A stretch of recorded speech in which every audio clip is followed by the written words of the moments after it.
అసలే మూర్తి గారు title reveal చేశారు. మీ సినిమా సక్సెస్ కోసమని నేను స్పెషల్ పూజలు చేస్తారా?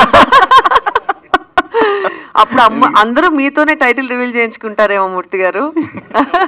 అదే కదా, సినిమాలు ఆడుతుంటే ఇండస్ట్రీ బాగుంటుంది, టెక్నీషియన్స్ ఉంటారు, ఆర్టిస్టుల లైఫ్ వస్తుంది, మన జర్నలిస్టులు అందరూ కూడా ఫీడ్బ్యాక్ ఉంటుంది, మంచిగా హ్యాపీగా ఉంటాం కదా అందరం టోటల్గా ఇండస్ట్రీతో షేర్ అయి ఉన్నవాళ్ళం మేము కూడా. సో సురేఖ గారు చెప్పండి మూర్తి గారు, కెరీర్ పరంగా అప్ అండ్ డౌన్స్ అన్నీ చూసేశారు. ఇప్పుడు కెరీర్ పరంగా అప్ అండ్ డౌన్స్ అన్నీ చూశారు. ఫస్ట్ ఏమన్నారు? కెరీర్ పరంగా అప్ అండ్ డౌన్స్ అన్నీ చూసేశారు. అవును. సో మీ అమ్మాయి హీరోయిన్గా ఎంటర్ అయింది. ఓకే. సో మీరేం గైడెన్స్ ఇస్తే మనం పాటించాలి అవి కూడా చెప్పేశారు మీరు. అవును. సో మీరు ఎలా ఉంటే మీ అమ్మాయి బాగుంటుందని మీరు అనుకున్నారు ఈ సినిమాలోనా? ఈ సినిమాలో ఫర్దర్గా క్యారెక్టర్ చేసే క్యారెక్టర్సా? డెఫినెట్గా కెరీర్ బాగుండాలని కోరుకుంటాం, మంచి స్థాయిలో ఉండాలని కోరుకుంటాం, సక్సెస్ఫుల్ కెరియర్ వస్తే హ్యాపీగా ఫీల్ అవుతాం. అంటే ఏ ఉద్దేశం అంటే ఎటువంటి క్యారెక్టర్స్ చేస్తే అమ్మాయికి లైఫ్ వస్తుంది? ఏ ఆర్టిస్ట్ అన్నాక ఏ క్యారెక్టర్ అన్నా చేయగలగాలి కదా మూర్తి గారు, అంతే. అది ఏదైనా తను చేయగలగాలి, ఆ సత్తా తనకు రావాలనుకుంటా, అంతే. సో ఆల్ ది బెస్ట్, మీ ఆలోచన మంచిదే. ఓకే గారు ఈ క్వశ్చన్. సో యాక్చువల్లీ ఇన్ని రోజులు ఏంటంటే మీ మామ్ అంటే ఆర్టిస్ట్గా చేస్తూ తను సంపాదిస్తూ మీకు మనీ ఇచ్చేది. మేబీ మీరు ఇన్ఫ్లుయెన్సర్గా మేబీ ఎర్న్ చేసి ఉండొచ్చు. మీరు తీసుకున్న రెమ్యునరేషన్ అవ్వచ్చు, మీరు సంపాదించిన దాంట్లో మీ మామ్కి ఏమైనా ఇచ్చారా? ఆర్ ఎల్స్ మీ ఫస్ట్ రెమ్యునరేషన్ మీ అమ్మకి ఏమైనా ఇచ్చారా?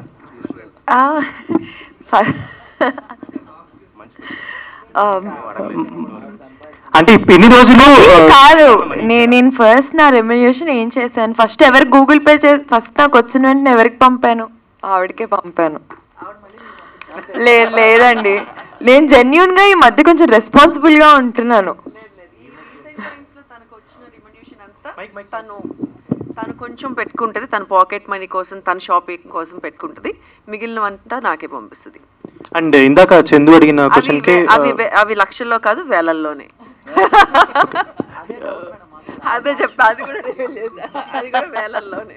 సో మళ్ళీ ఆ వేలల్లో నుంచి ట్రిప్పులు ఎలా వెళ్తున్నారు అని రాసుకోకండి, ఆ వేలల్లోనే బడ్జెట్ లోనే ట్రిప్పులు. దాని గురించి అడుగుదాం. యాక్చువల్లీ ఒక ఇండిపెండెంట్ ఉమెన్ గా ఉంటూ ఒక అమ్మాయిని పెంచుకుంటూ తను ఒక మంచి పాత్రలో తీసుకెళ్తున్నా మీరు, లైక్ ఏదైనా ట్రిప్కి వెళ్ళినప్పుడు పోస్ట్ చేసినా, ఏదైనా ఫొటోస్ అలా పోస్ట్ చేసినా వీళ్ళేదో బాగా సంపాదించేస్తున్నారా, వీళ్ళేదో బాగా ఎర్న్ చేస్తున్నారు, సినిమాల్లో చేస్తే ఇంతెందుకు డబ్బులు వస్తాయని డిస్కషన్ కూడా జరిగి ఉండొచ్చు, మీరు కమెంట్స్లో వీటిలో చదువు.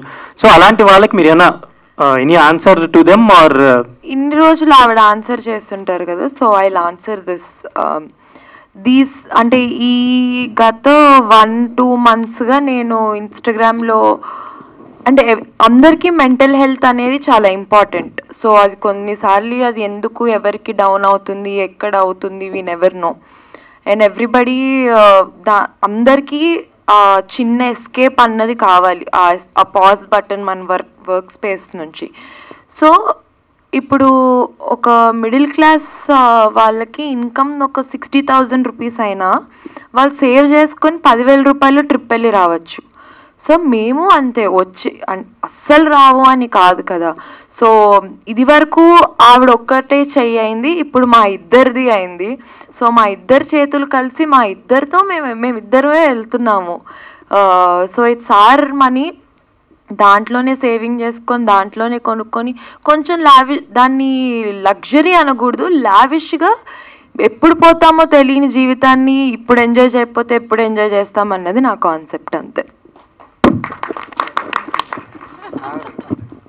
ప్రొడ్యూసర్ బడ్జెట్ లిమిటేషన్స్లో సినిమా చేస్తా. నేను అన్నది జేబు పరిధి అన్నది ఇందాక జస్ట్ క్లారిఫై, ఒక 100 కోట్లు సినిమా చేయాలంటే నా జేబు అంత పెద్దది కాదు, అది ఆ పరిధి నేను చెప్పింది. సినిమా కంటారా ఇంతలో చేయాలనుకున్నప్పుడు అంతలో చేయలేకపోతున్నామండి, ఎందుకంటే వేరే సిచ్యువేషన్స్ ఇక్కడ దానివల్ల. బట్ దాన్ని కూడా కొంత కంట్రోల్ చేసుకొని చేయాల్సిన అవసరం ఉంది. నేనే కాదు, ప్రతి ప్రొడ్యూసర్ కూడా అలా చేస్తేనే, ఎందుకంటే ఇప్పుడు సినిమాలో డబ్బు రావట్లేదు, అది వాస్తవం, ప్రతి ఒక్కరికి తెలిసిందే, మీకు తెలుసు, ఇక్కడికి తెలుసు, మాకు కూడా తెలుసు.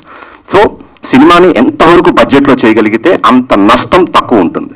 ఏదన్నా అదృష్టం బాగుంది సినిమా ఆడితే కొంత వచ్చే అవకాశం ఉంటుంది, కాబట్టి బడ్జెట్లో సినిమా చేయాలి. అలా చేస్తేనే సినిమా బ్రతుకుంటుంది, లేకపోతే నిర్మాత బ్రతకడు, నిర్మాత బ్రతకకపోతే సినిమా బ్రతకదు. సరే సార్.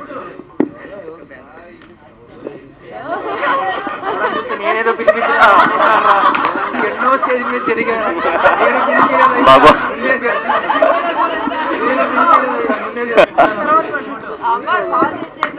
అమర్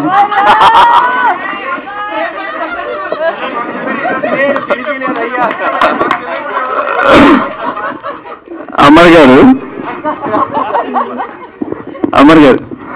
ముఖ్యంగా మళ్ళీ చెప్పాలి, ఇది నేను చేసిన సెటప్ అయితే కాదు. అమర్ నిజం చెప్పు, అమర్ నిజం చెప్పు. నిజంగా ఇంకొక 500 ఎక్స్ట్రా ఇస్తా, కాలు మీద పండు ఎక్స్ట్రా. అమర్ గారు చెప్పిరండ్రా, నిజం కొట్టడానికి వచ్చినారేమో అనుకున్నారు. సో ఇప్పుడు మీకు ఎక్కడ హలో అమర్దీప్ బ్రో, ప్రతి ఇంట్లోని అమర్దీప్ గారు అంటే ఒక ఫ్యామిలీ మెంబర్, అది ప్రతి ఒక్కరు అలా ఓన్ చేసుకున్నారు. ఎందుకంటే సీరియల్స్ కి ఆ పుల్ అనేది ఉంటుంది ఎప్పుడు కూడా ఫ్యామిలీ ఆడియన్స్ లో. బట్ ఎప్పుడైతే సీరియల్స్ నుంచి సినిమా అనే 70mm స్క్రీన్ లోకి అడుగు పెడతామో యాక్టర్స్ గా ఇప్పుడు కూడా వాళ్ళ యాక్టింగ్ పెద్ద డ్రాబ్యాక్ అయిపోతుంది అని అంటూ మాట్లాడుతూ ఉంటారు. వెదర్ ఇట్ ఈస్ ఆ డ్రామా ఎక్కువ ఉండడం సీరియల్స్ వల్ల కావచ్చు, లేకపోతే the way of performance of the actors కావచ్చు. సో ఇప్పుడు మీరు ఒక లీడ్ యాక్టర్ ఈ సినిమా చేస్తున్నప్పుడు వాటిని ఎంతవరకు రెక్టిఫై చేసుకున్నారు? Nice question. దీనికి నేను ఎప్పటి నుంచో సమాధానం చెప్పాను. ఇందాక బ్రో అడిగింది అది కూడా నచ్చింది నాకు. 150 పెట్టి ఎందుకు రావాలి అమర్ని చూడడానికి, ఫ్రీగా కనిపిస్తున్నాడు కదా టీవీలో అని. Bro, first thing, serial artist drama చేస్తాడు అనుకోవడం అనేది చాలా మిస్టేక్. సీరియల్స్ చేసేవాళ్ళు they can do number of expressions. అది ఎడిటింగ్లో మన ఇంట్లో లేడీస్ చూడడానికి వాళ్ళకి ఎక్కువసేపు వాళ్ళకి ఎపిసోడ్ రన్ అవ్వడానికి స్లో మోషన్స్, యాంగిల్స్ అవి లాగుతారు తప్ప మేము డ్రామా చేయం. న్యాచురల్గా ప్రాంప్టర్ చెప్తూ ఉంటాడు, దాన్ని మనం యాజ్ ఇట్ ఈస్ యాక్షన్ చేసి చూపిస్తూ ఉంటాం. When it go to editing suit, ఆ ఎడిట్ సూట్లో సీరియల్ ఫార్మాట్కి వెళ్తుంది ఎడిటింగ్. మనం యాక్ట్ చేసేవాళ్ళు సేమ్ ఆ ఫార్మాట్లో చేయము. మనం నార్మల్ యాక్టింగ్, సినిమాలో ఎలాంటి యాక్టింగ్ ఉంటుందో అలానే చేస్తారు.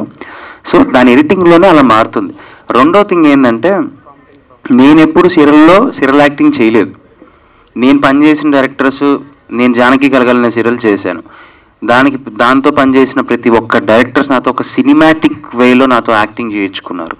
మీరు ఒక్కసారి టైం ఉన్నప్పుడు వెళ్ళి రఫ్ కట్గా వెనకాలకి వెళ్ళి అలా క్లిప్స్ చూసినా కానీ మీకు ఎక్కడ నా యాక్టింగ్లో ల్యాగ్ ఉండదు.